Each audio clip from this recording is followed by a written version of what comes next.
Hello friends, we have already discussed some of the techniques which involve filtering of signals in time domain. Now today we will discuss the filtering of signals in frequency domain. Let's begin with the definition of filters on the basis of frequency. We can define filter as an electrical circuit that is designed to pass a specific band of frequencies while attenuating the signals outside this band. In other words, we can say that filter is a frequency selective circuit. On the basis of frequency, filters can be classified as low pass filter, high pass filter, band pass filter and band reject filter. A low pass filter is a filter that passes low frequency signals but attenuates signals with higher frequencies, means it will cut beyond a cutoff frequency.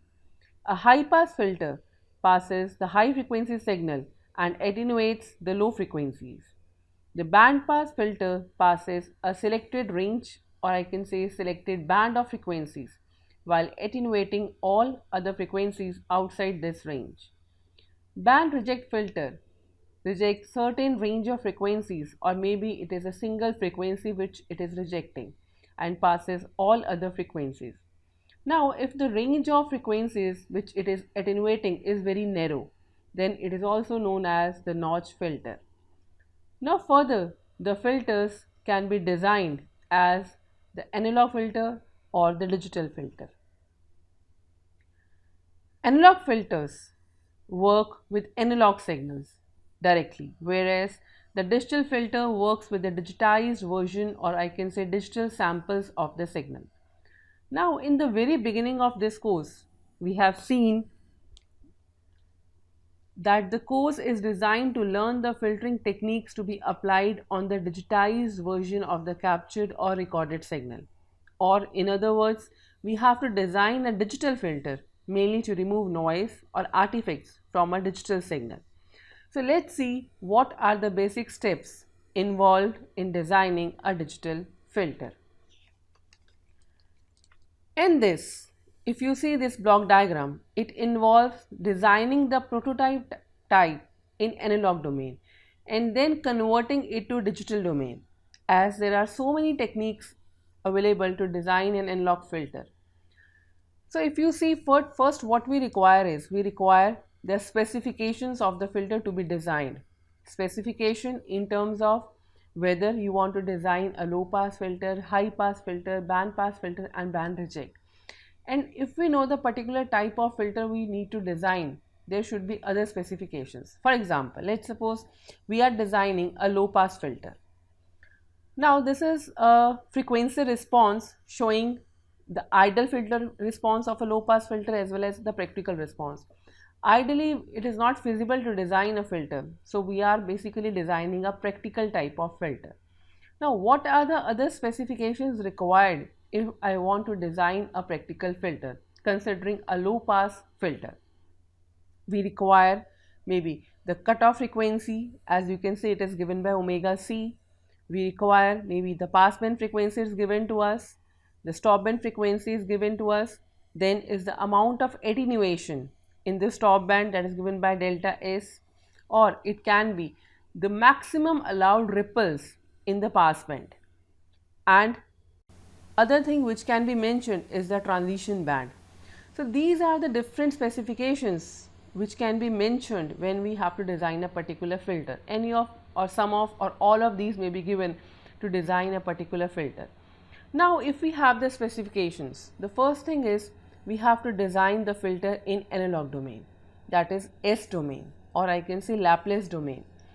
So for designing in analog filter, we have some mature techniques, like we have Butterworth filter approximation, we have Chebyshev filter approximation or elliptic filter approximation, etc. We can use any of the technique to design a particular filter.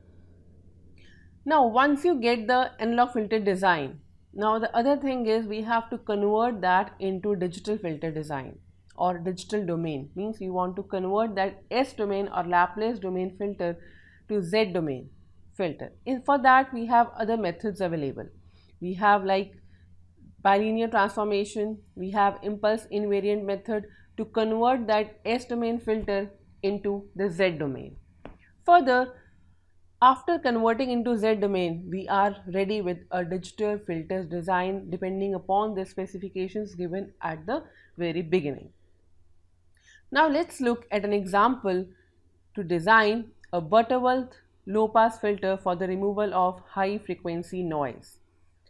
Butterworth filter is the most commonly used frequency domain filter due to its simplicity and the property of maximally flat magnitude response in the passband. The basic Butterworth low pass filter function is given as you can see the equation number 1, mod of HA brackets j omega square. This HA here represents the frequency response of the analog filter. A represents the analog. And this is equal to 1 by 1 plus whole bracket j omega by j omega c. This is omega, if I talk about, that is the frequency representation in analog domain. And omega c here represents the cutoff frequency. It is raised to power, if you say 2 capital N, where N represents the order of the filter. Now, as we increase the order, means if we want to design the filter of increasing order, N we are increasing from 1, 3 up to other values, then you can see with this graph, the filter response becomes more flat in the passband and also the transition to the stop band becomes faster. Now, if I change this equation number 1 in Laplace form, means what I can do is I can replace j omega by s. Then we can get HAS and HA of minus S is equal to 1 by 1 plus whole bracket S by j omega c raised to power 2n, equation number 2. So in this again, S means we are defining in Laplace domain. The poles of this squared function are located with equal spacing around a circle of radius omega c in the S plane, which are distributed symmetrically on either side of the imaginary axis, that is S equal to j omega. Now, in order to obtain a stable and causal filter, if we see the pole positions in the S plane, they are given by this equation number 3. K represents means 1 to 2n number of poles. If the order of the filter is 4, that means you will get 8 poles. So it is given by this equation omega c exponent of j pi then whole bracket 1 by 2 plus 2k minus 1 by whole 2n, where k, as I have told, it is 1, 2 up to 2n. N is again the order of the filter.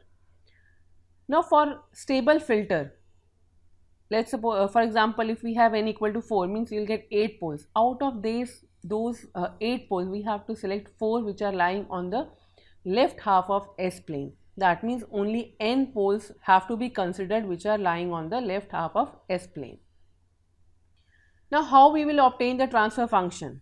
Transfer function corresponding to the analog filter is obtained as HAS is equal to A upon, these are the factors corresponding to the pole we have obtained, P1, P2 and Pn. These are n poles which are lying on the left half of S plane. And A here is a gain factor which is mainly to normalize the gain at DC, which is nothing but S equal to 0, it should be unity.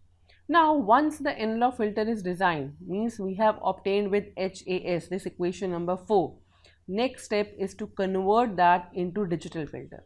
Now we have to convert this designed analog filter in S domain into Z domain, and for that we have other methods like bilinear transformation and impulse invariant method. So let's discuss in brief about these two methods. In bilinear transformation, we have to replace S by 2 by T, 1 minus Z inverse by 1 plus Z inverse. This is the relation between S and Z in case of bilinear transformation. And the same if we talk about impulse invariant, in that we have to replace like S minus Pk is one factor. In Hz we have to keep that 1 minus e raised to power Pk T Z inverse. T in both, if you consider, it is representing the sampling time. Now if I talk about bilinear transformation, what is the relationship between The continuous time, I can say S domain frequency variable omega, and discrete time Z domain, that is again digital omega. So it is given by equation number 6 that analog frequency is equal to 2 by T tangent of digital frequency by 2. Similarly, you can get other way. Now, if I talk about bilinear transformation, the poles at S equal to SP and at S equal to minus SP in the S plane map to the locations Z equal to ZP and Z equal to 1 by ZP in the Z plane respectively. For Z domain, if we consider stability, all poles of HZ must lie within the unit circle in the Z plane. Then only you will say that the design filter in basically Z domain is stable. Now, if I want to find the relationship between the two omegas, analog and digital in case of impulse invariant, it is given by digital omega means digital frequency is equal to analog frequency into time. That is equation number 8 you can see. So these are the mainly means how you can replace S in terms of Z in case of bilinear transformation and these S in terms of Z in impulse invariant method, and we should know the relationship between both the omegas in both the methods. Now let's see the transfer function Hz. Once we get the equation in terms of Z, we can simplify that in form of like it is represented as equation number 9. This is basically if you see AK here are representing the filter coefficients with A naught as 1 and A dash is again the gain factor usually calculated so as to obtain mod of Hz is equal to 1 at DC, that means at Z equal to 1. Now this represents the filter in the form of impulse invariant response, or I can say IIR filter, and it can be realized as IIR filter realization, maybe cascade, maybe parallel, maybe direct one form, maybe direct two, that we have already studied in our digital signal processing course. Now let's see one example. We have to design a digital Butterworth low pass filter. The specifications given as FC is equal to 40 Hz, Fs is equal to 200 Hz and N is equal to 4, means the order of the filter is 4. And in this example you have to use bilinear transformation considering that sampling time as 1 second. So first thing what we have to compute is omega, because Fc is given and we have to design a digital filter, so we have to obtain omega c in digital domain, that is given by 2 pi Fc by Fs will obtain 0.4 pi radians per second, that is the cutoff frequency mentioned in digital domain.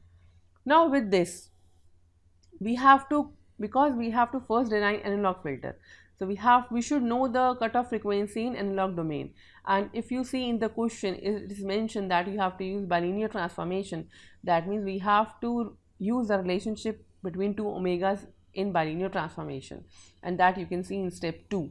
We are calculating analog frequency, analog cutoff frequency, and it is coming out to be 1.453085 radians per second. Now after getting this omega c, you have to, and we know the order of the filter which is given as 4, we can obtain the pole locations by this equation, and if we solve this equation you will get poles at angles of 5 by 8 pi and 7 by 8 pi and the corresponding conjugate positions. Anyway, we will get 8 poles because n capital N is 4, but again we have to select only 4 that are lying on the left half of S plane. Then if I solve this equation, you will get 4 poles which are of interest as given by this minus 0.556072 plus minus iota 1.342475. These are the 2 poles, conjugate poles, and other 2 conjugate poles are 1.342475 plus minus j.556072. So these are the 4 poles which we have got. Now by this we can obtain the transfer function, means analog filter transfer function, that is HAS. It is given by this equation. If you see we are getting 4 poles of these.